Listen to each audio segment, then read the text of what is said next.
great boss battle theme.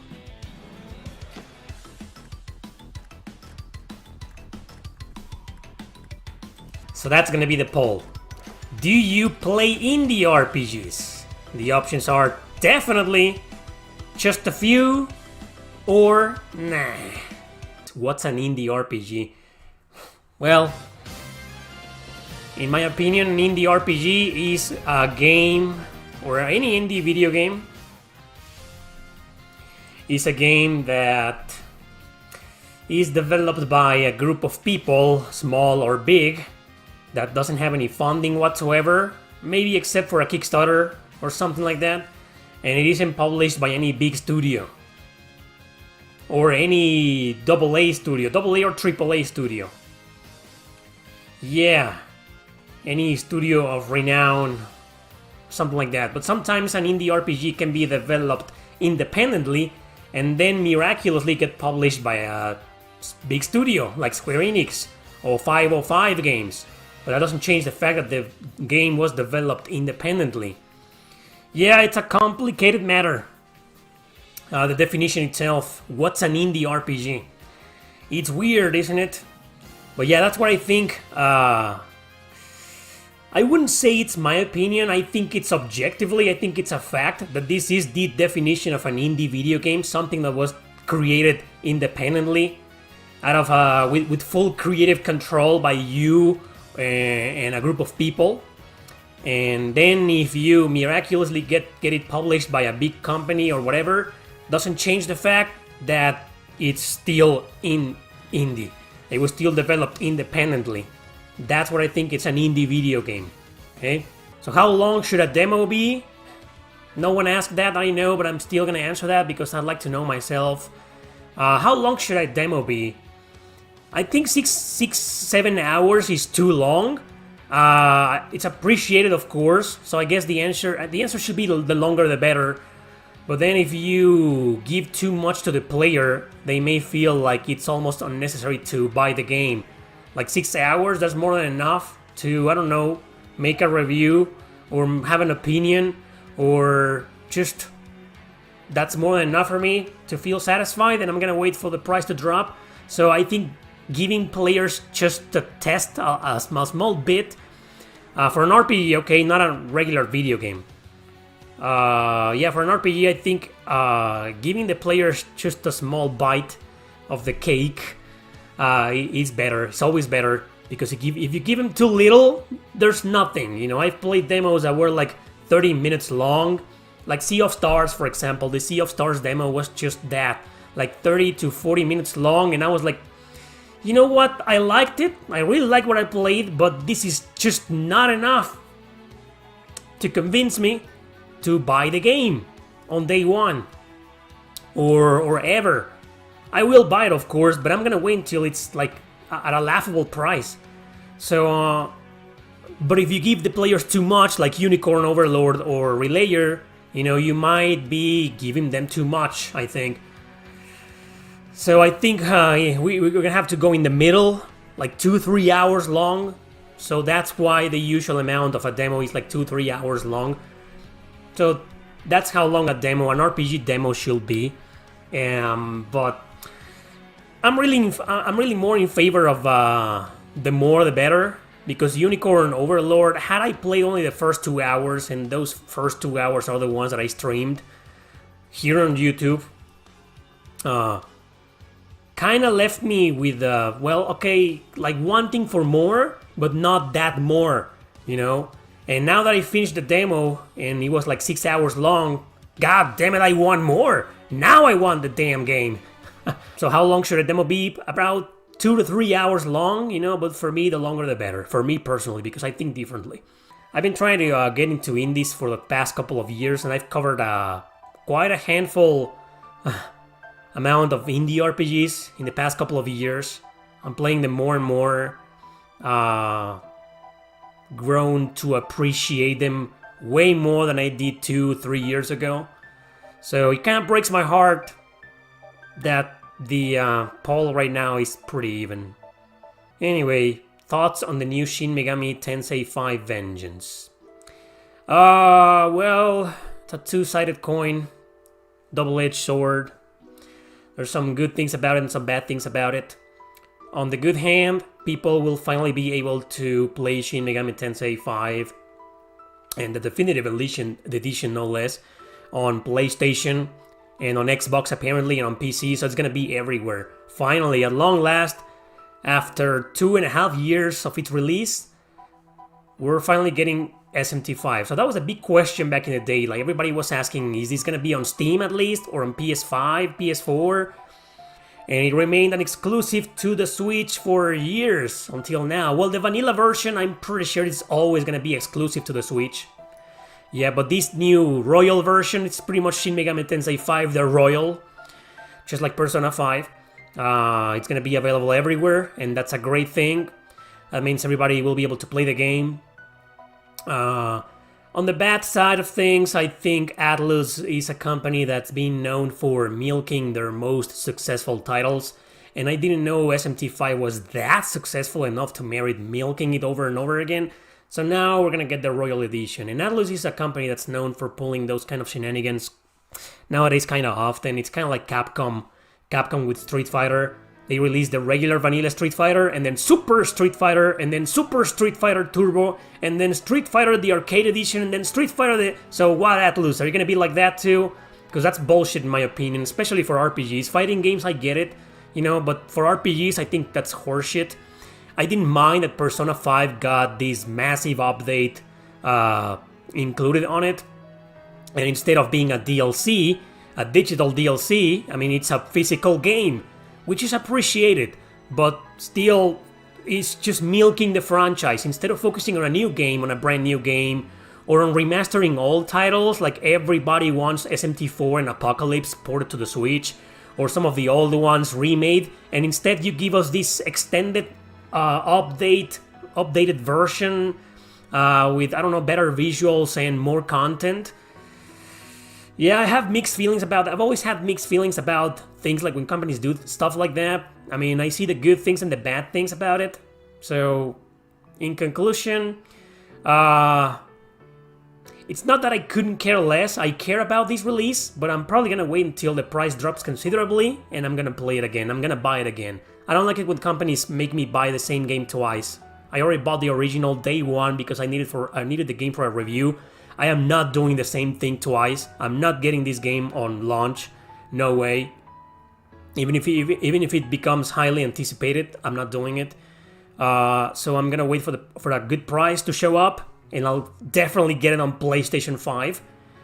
And yeah, we'll see how it goes. And about the trailer, well, it looks interesting, but it's the same game, and the new story and the new characters look kinda, I don't know yet.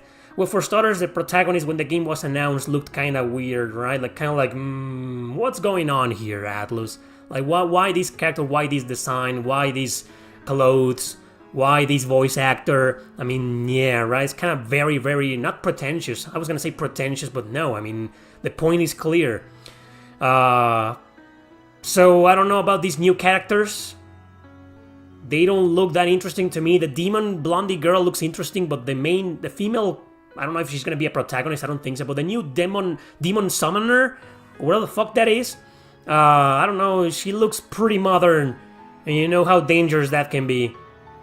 So, am I excited for this? Not really. I'm excited for the fact that Shin Megami Tensei 5 is going to be on PlayStation 5. That I'm excited for, you know, but about the game itself, the SMT5 Royal Edition, not really. You know, it's been 4 years, I think, since Persona 5 Royal was released. I still don't have the game. I know it's dirt cheap now, not that cheap, but it's kind of cheap nowadays. I've seen it for like 30, 25 bucks, you know, and I still don't have it, you know, because, I don't know. I'm kind of curious to see all that new, well, I want to own the game, right, Persona 5 Royal, but I think I've always been happy with the original version. So I guess what I'm trying to say is that I think companies should give us the complete fucking game from the start. I don't like this. I think it's nasty, shameless business. to milk the same game and to give us like extended versions and update versions or definitive editions, Unless the definitive edition is like some kind of remaster or remake like Xenoblade Chronicles did. Okay, you're making me buy the same game, but it's it's like, wow, completely improved and wah wah wah. And this is just SMT 5 Royal. Like with more content, yeah, I appreciate it, but yeah, mixed feelings. I don't know. I don't really care. How's the new book coming along? I'm a big fan. You're an underrated writer, man. Thanks a bunch. Wow. Being called an underrated writer? That's awesome. Well, some of my books have no ratings. It's been a year since I published The Revenant Army in English. And yeah, people have bought the book, and I've received some good feedback about it. But there isn't a single rating on Amazon. So if any of you bought The Revenant Army on Amazon, would you be so kind as to leave a rating? Please, any kind of rating? Just do something. Please, just rate the book. Please. I'm really asking you. Like, it's been a year, no one's rated the book. I don't know why.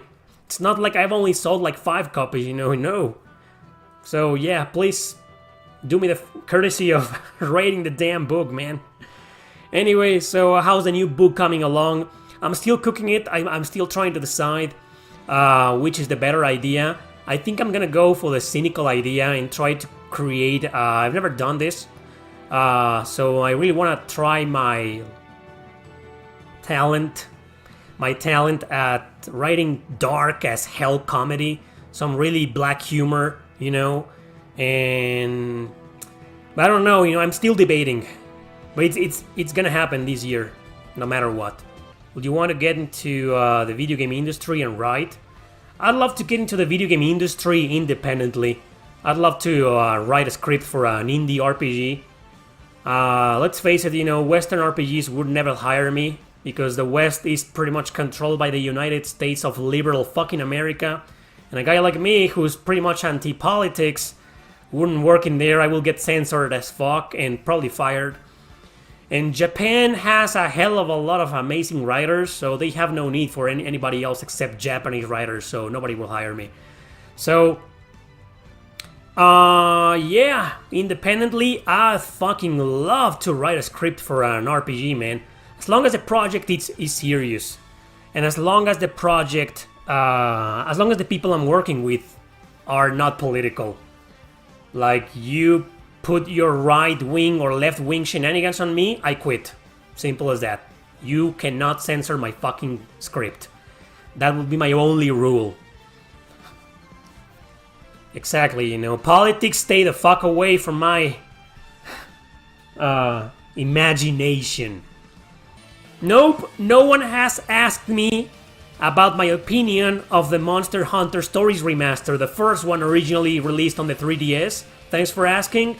Yeah, I'm a bit excited for it. I like the first one, even though I still don't have it in my collection. Monster Hunter Stories 2.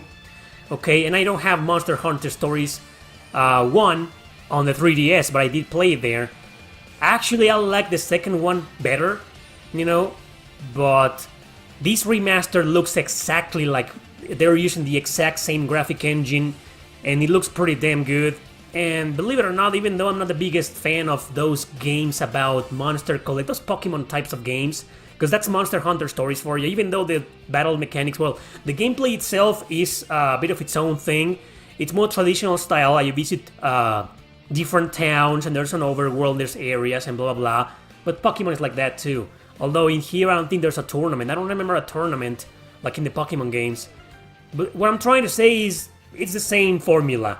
Capturing and training monsters. In this case, pretty much dinosaurs in Monster Hunter. So, the games, both of them, don't have a lot of appeal to me. But I would rather play either of those than any Pokemon game in existence. No offense to Pokemon fans, it's just Pokemon is not for me. So, am I excited for it? I'm glad it's getting a remaster. I'm kind of resentful towards Capcom for focusing on every single JRPG in existence except Breath of Fire. But okay, I'll take it. They are remastering JRPGs, so I'm happy for it. Will I get the game? Sure, it's probably gonna be a Switch exclusive, just like the second game was. But I'll probably get it for a very, very decent price. Because like I said, Pokemon style of games are not my cup of tea. But I liked the first one, I liked the second one. So yeah, I think this remaster is great. It looks great. And I'll play it at some point. So how's the poll going? 165 votes. Do you play indie RPGs? Definitely 39%. Just a few, 39%. Nah, 22%. Well, at least I'm happy that nah is the lowest option. Come on, guys, there's a lot of great indie RPGs. A lot of them are anime styled. Some call them Japanese style, even though that's subjectively wrong, because there's a lot of Japanese styles in there. Manga, I will say manga or anime styled instead. I think that's the correct term.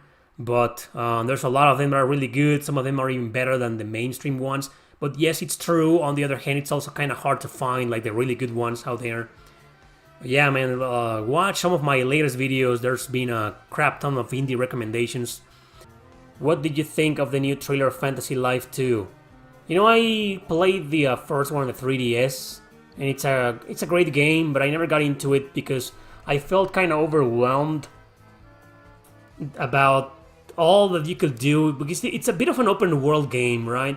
And I just got lost. I just got so overwhelmed by side quests and things to do that I gave up. A game that was a little bit like that too, but I managed to get into, was Ever Oasis, developed by the original creator of the Mana series. That was a great game, but it's also a bit hard to get into because eventually you end up overwhelmed by all the stuff you need to do, but it's not that much. It's not as open worldish. Well, to start with, it's not an open world game, Ever Oasis. You can't just explore whatever you want, do whatever you want. No, it's more of a linear game. But Fantasy Life was just too overwhelming for me. So I like the fact that that there's a sequel coming along by level 5, but not really that interested in